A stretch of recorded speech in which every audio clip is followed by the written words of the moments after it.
Good morning, Your Honor. Amy Holliday, Assistant Chief Deputy District Attorney for Sacramento County, on behalf of the people of the state of California. It is our understanding that there will be a change of plea this morning. The terms of the proposed agreement and the agreed upon sentence are as follows. The defendant, Joseph DeAngelo, will enter a guilty plea to all charged counts and special circumstances, allegations, and enhancements. As to the murders, the defendant will plead guilty to 13 counts of first-degree murder. He will say guilty to the charged offenses and I admit to the special circumstances, allegations, and enhancements. In regards to the uncharged acts, the defendant will make admissions to each incident alleged. The defendant will say, I admit to all the uncharged offenses that have been alleged.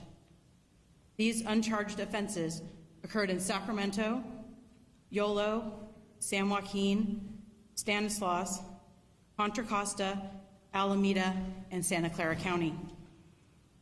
As a result of the defendant's admissions to these uncharged offenses, the above-listed counties have agreed to abstain from charging the defendant with any offenses related to those specific incidents for which he admits responsibility.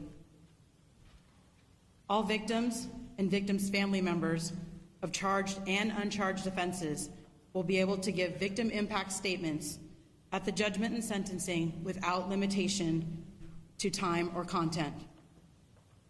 The people of the state of California are prepared to remove the penalty of death as an option based on the following reasons.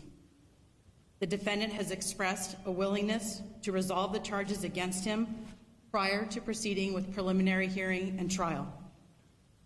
The defendant is admitting wrongdoing at a relatively early stage of the legal proceedings. The defendant is admitting to all of the murders alleged against him as first-degree murders.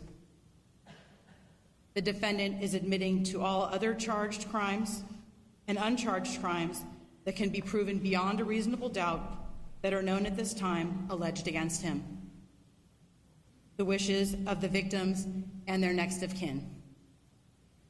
In exchange for his guilty pleas and admissions, the defendant will be sentenced to state prison for life without parole pursuant to Penal Code 190, subsection A, 190.1, 190.2, and 190.3. In addition, he will be sentenced to 11 consecutive counts of life without possibility of parole, with 15 concurrent life sentences with weapons allegations to run concurrent or consecutive by law. The defendant will hereby withdraw his pending motions as of today, June 29th, 2020. With approval from the court, both sides hereby waive referral of the matter to the probation department for a formal report pursuant to California Penal Code Section 1203, subsection B, subsection 4, and in its place request a Penal Code 1203C report. The defendant will be required to register as a sex offender for the remainder of his lifetime. The defendant will be prohibited from owning, purchasing, receiving, possessing, or having under his control any firearm for the rest of his life. The defendant shall pay all requisite fees, fines, and restitution, including restitution to the victims in an amount to be determined. The defendant will be ineligible to receive work time credit and shall submit blood and saliva samples, thumbprints, and palm prints pursuant to Penal Code Section 296. The defendant shall submit to a blood test for AIDS pursuant to Penal Code Section 1202.1. And finally, the defendant shall enter a waiver of all appellate rights. Thank you, counsel. At this time, Your Honor, would you like the reasons for the disposition? Yes, please. Your Honor, the reason for the disposition is as follows.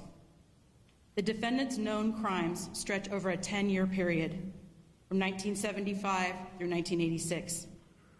His identity was not discovered until 2018, and he was subsequently arrested on April 24th, 2018. Today, all of the crimes alleged are between 34 and 45 years old. During the time we have waited for the identity of this person who committed these crimes to be discovered, many of the victims, witnesses, and law enforcement personnel involved have passed away. Now, as we wait for the legal proceedings to move forward, many of the victims, witnesses, and law enforcement are in their 80s and 90s.